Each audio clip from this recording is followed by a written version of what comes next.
Obama's cool. Okay. Cool. Anybody else? Great leader.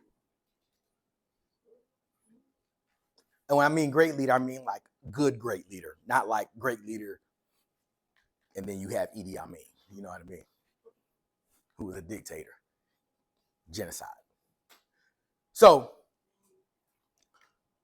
what they're saying is that in leadership, there are no just universal traits that are in every leader that they can think. So we said we studied all these leaders. We've seen all of their traits. And universally, these are the traits that every leader has. They said there isn't a universal trait of a leader. So think about, what if you have a person who's outspoken like our beloved Dr. King, who's outspoken like our beloved Malcolm X? But what if you have a great leader who's a great thinker along those lines, but they don't like to get up in front of people? They don't like to speak. I'm good on that. What about if you have good leaders who are the people who are the ones who like review all of the paperwork to make sure everything's in place, right?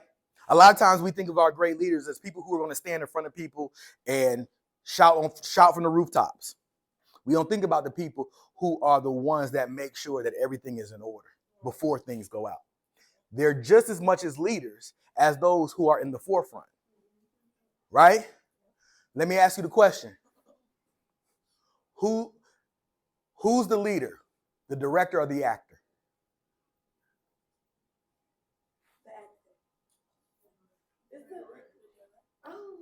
Who's the leader, the director or the actor? Who's telling people what to do? Do you ever see the director? No. You don't ever see the director. But he's telling everybody what to do. He's putting everything in place. He's like, okay, this is what we're going to do. Now, the actor has a little bit to say about how they might attempt something and everything else, right? But the director is like, this is how we're setting everything up. The actor can give his input. And like, okay, I like that. Now, let's try this first, and then we'll come back around, try your idea, whatever the case might be. But you don't see the director on camera. So leadership is not indicative of you being in front of the camera. Think about it. Y'all ever seen have watched old movies or not old movies, but old videos? And I used to watch them because my mother used to like show me all these old videos from the Civil Rights Movement because that's when she grew up and everything. And even if y'all ever seen the movie Malcolm X with Denzel Washington? Right? Malcolm X was in front of the people more than Elijah Muhammad was. But who was Malcolm X answering to? Elijah Muhammad. Leadership is not indicative of who's in front. Now, we all understand that Malcolm X was a leader. I'm not saying that he wasn't. I'm not saying he didn't do great things, and I'm not saying he wasn't a visionary of his time. However, what I am saying is that we have to be careful that we call who we call them leaders because they're visible. Let me ask you this.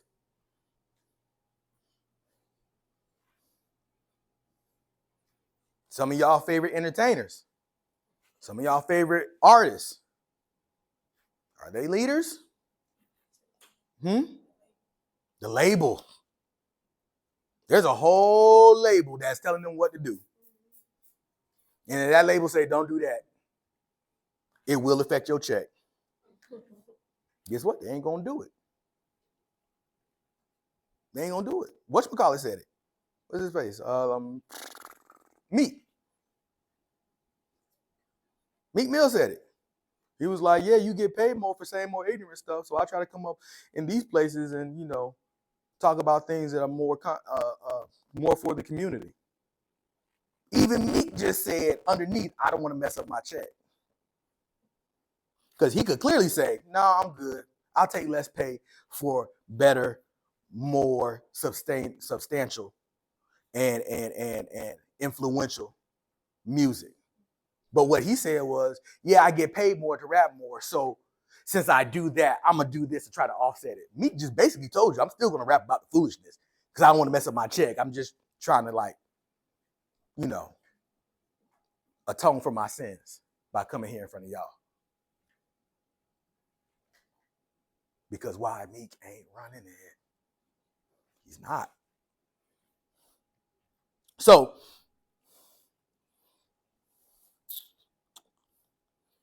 somebody's probably going to be mad at me one of these days. What did you just say about Meek? I didn't say nothing about Meek. Now, leadership is through this particular, somebody calling me. Leadership in this particular case is split into different eras. Leadership is split into different eras.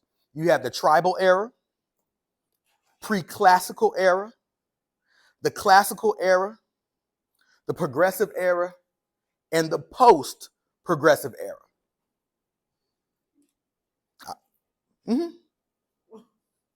Tribal, pre-classical, classical, progressive, post-progressive. And if I move a little quick, don't fear. If you go to your module, this is in your module. Those eras that I just named. And so basically, each era, and should be able to pull it up. Each era is based upon how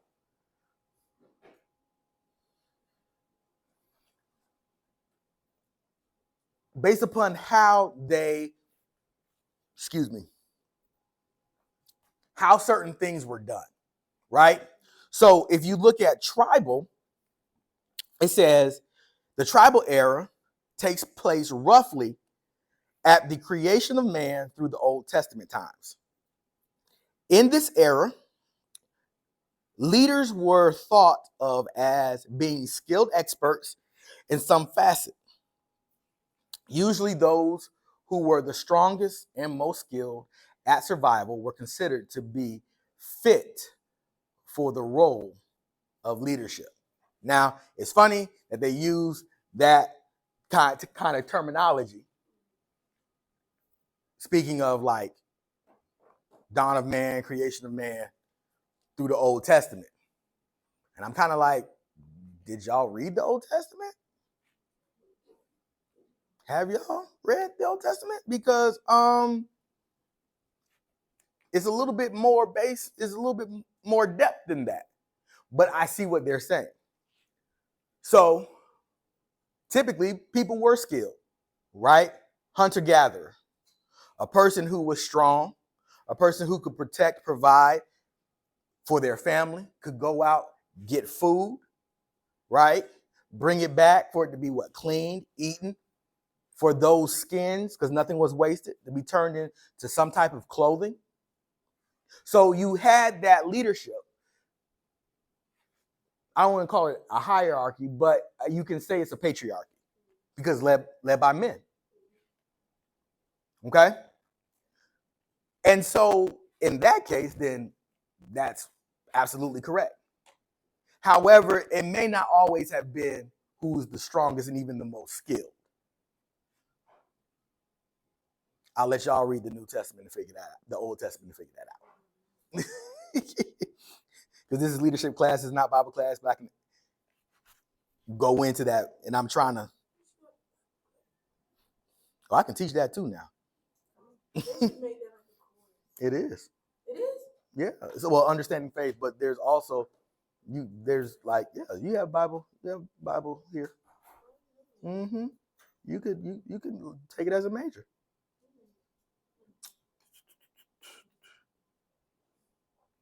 Okay, hold on one second, because I want to pull this up. There's part of this that I do not have.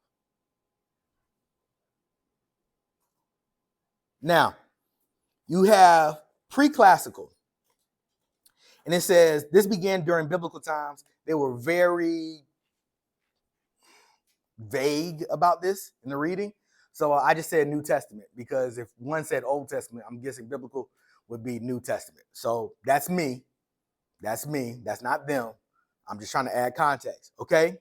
And progressed through what is referred to as the time of enlightenment, the 16 to 1700s. Leadership during this era was primarily concerned with management of fear of the unknown. Simply surviving was not enough. During this period, thoughts of the afterlife that awaited men after earth were paramount. Chiefs, priests, kings, who were said to have an ear of the gods, were given substantial power.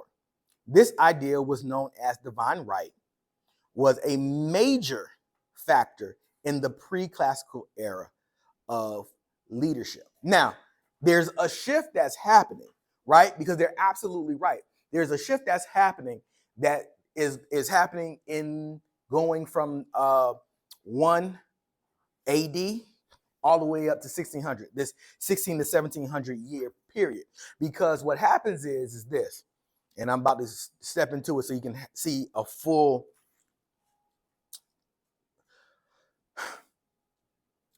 So what happens is they're basing it off of scripture, right? So the first century going into the 30 AD, you have a big push of the Christian faith, right? And with this big push of the Christian faith, there's a movement within in Africa through the Middle East with Jesus Christ, his disciples, the apostles, all these things that are happening. Now, as this happens, you get to about 300-ish AD. And when you get to 300-ish AD, what happens is there becomes a lull as far as the church. And what happens, because the church and the state kind of do this. And they kind of do this. And when the church and the state do this, the church kind of takes on mannerisms of the state, because now the Christian church is not being persecuted like it was, right? And this power is given to the church by the Roman Empire, okay? Through Constantine. I'm kind of giving you context. Constantine did not invent Christianity. That is a false narrative. He did not. I'll explain it more later if you want me to, but he did not, and I'll just leave it there, period. So what happens is that during this time now, what you have is because Constantine thinks this. Constantine thinks, if I help the Christians from being persecuted, I'll be in right standing with their God. And if I'm in right standing with their God, I'll have more power. That's why he did the things that he did. Constantine was still the Roman high priest at the same time. So what happens is Christians get lazy. They don't have to hide anymore, and more power is given to them. But now they use that power, because as we go on, what happens is everything gets filtered through the church. You find that the church is now putting kings in power. You find that the church is now ordaining certain things that Jesus never taught. You find that the church is ordaining wars, crusades, all of these different things that are happening during this time. That's why people were like, the ear of God. What do you think the Pope is within the Catholic Church? The Pope is that mediator between God and man within the Catholic Church. So that's what they meant. Like, everybody was, well, what about all this? And everybody was scared. So everybody was scared of the person who could hear from God and strike you down or start a war or subjugate people. Don't get it twisted. So those are the things that were happening. Those were the things and how people were being put in leadership and how those things were happening, right? I didn't know I was going to go in this direction, y'all. I promise you. I really didn't know. I didn't know. So that's why people were scared, Because if you were the head of the church, you could easily, if you didn't like somebody, because we're all people, right? And sometimes our ways aren't always righteous and just. So if I'm a person who has power and I don't like you for whatever reason, execute them. Find a reason. And I don't even have to be truthful with it. I don't even have to be truthful. Oh, you fine? What's up? It's okay. I be having my son here too, so I get it. My son 3, so he's just a little bit older than him. So that's why you have this fear, because of this power that was given and people learned how to use it the wrong way. People learned how to use it the right way, wrong way. Go and look and watch what I tell you. Go and look, read through the book of Acts. You don't have to, like, this isn't homework, but read through like the book of Acts. Luke,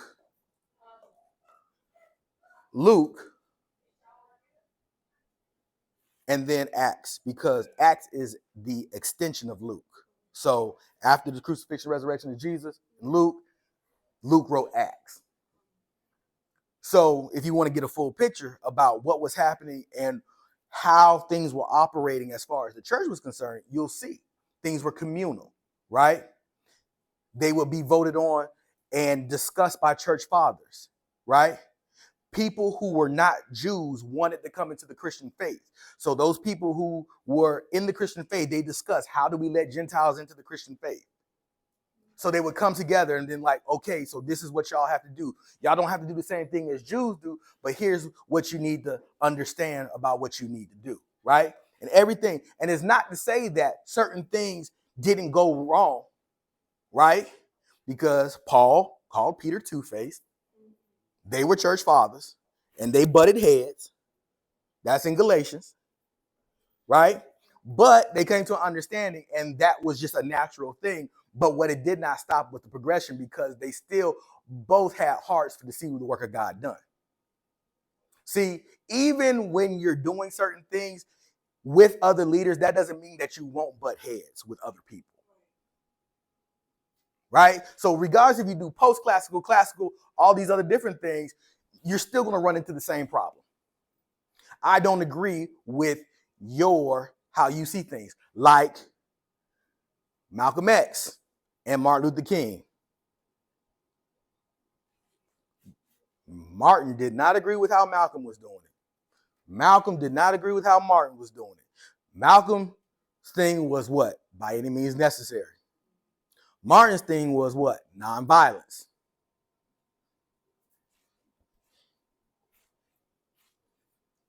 His thing was nonviolence. And truth be told,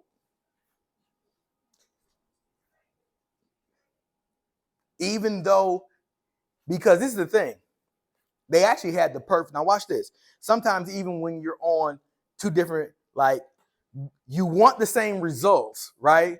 But you might have two different ways of getting there. But it was in a way where it almost worked together. Because you had Malcolm, any means necessary, right? We all know this famous picture with him, like, he got that gun and he's peeking out the window, right?